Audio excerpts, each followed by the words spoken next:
अधिक होती है, तो उसकी वजह से म्यूकस जमा होना शुरू हो जाता है, कई बार म्यूकस के साथ ब्लड निकलना शुरू हो जाता है।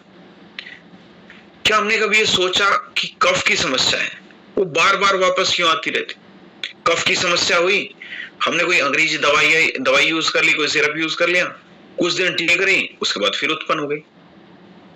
क्योंकि एक्चुअल रीजन को हम समझ ही नहीं पा रहे हैं, उसको हम जानेंगे। अगर फैक्ट से अकॉर्डिंग बात करूं, 90% जो हमें कफ होती है वो किसी ना किसी एलर्जी की वजह से होती है। वो कोई बैक्टीरियल इन्फेक्शन नहीं है, वो वायरल इन्फेक्शन है।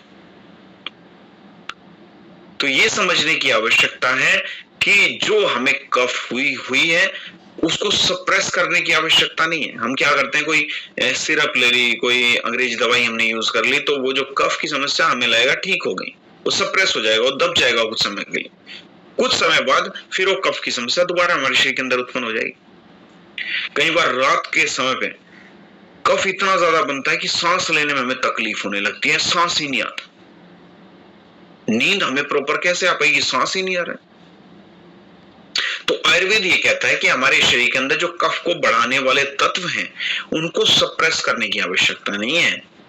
कफ जिस वजह से हमारे शरीर के अंदर बढ़ रहा है, तो हमारे शरीर के अंदर जो कफ है उसको सप्रेस करने की आवश्यकता नहीं है, दबाने की आवश्यकता नहीं है।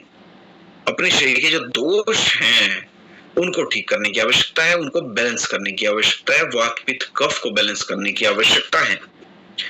तो अगर मैं बात करूं आयुर्वेद के विजडम की, आयुर्वेद के विजडम को हमने किस प्रकार से यूज किया है, क्योंकि चरक संहिता में बोला है कासम ने हन्याद, मतलब हमें अपने शरीर के अंदर कफ को दबाना नहीं चाहिए। कफ को हम अपने शरीर के अंदर दबा के ना रखें। कफ निशारक मतलब म्यूकस को क्लियर करना जरूरी है। हमारे कोई जैसे जो म्यूकस हमारे गले के अंदर जमा है उसको क्लियर करना, उसको क्लीन करना बहुत ज्यादा जरूरी है। अगला है श्वास हर का मतलब ये है जो एयरवेज है उनकी ओपनिंग बहुत ज्यादा जरूरी है ताकि सफिशिएंट मात्रा में ऑक्सीजन हमें मिल सके।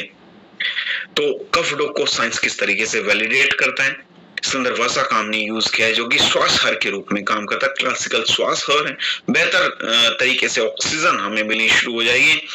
और मुलेठी का हमने इसके अंदर यूज किया जो थ्रोट के अंदर इरिटेशन कई बार होने लगती है, इस प्रकार की प्रॉब्लम को दूर करता है, इन्फ्लेमेशन को दूर करने में हमारी मदद करता है।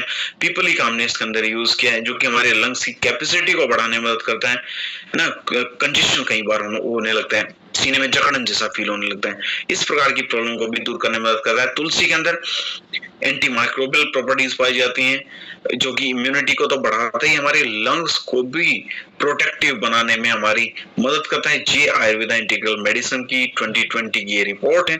सूंठ का हमने इसके अंदर यूज किया, इसके अंदर एंटी इंफ्लामेटरी प्रॉपर्टीज पाई जाती हैं, किसी प्रकार की इरिटेशन को दूर करने में मदद करता है। कई बार रेस्पिरेटरी ट्रैक्ट इन्फेक्शन हमें बहुत फ्रीक्वेंटली होता है, आरटीआई जिसको बोलते हैं, इस प्रकार की जो प्रॉब्लम्स है उनको दूर करने में मदद करता है। फूड केम टॉक्सिकोलॉजी की 2018 की ये रिपोर्ट है।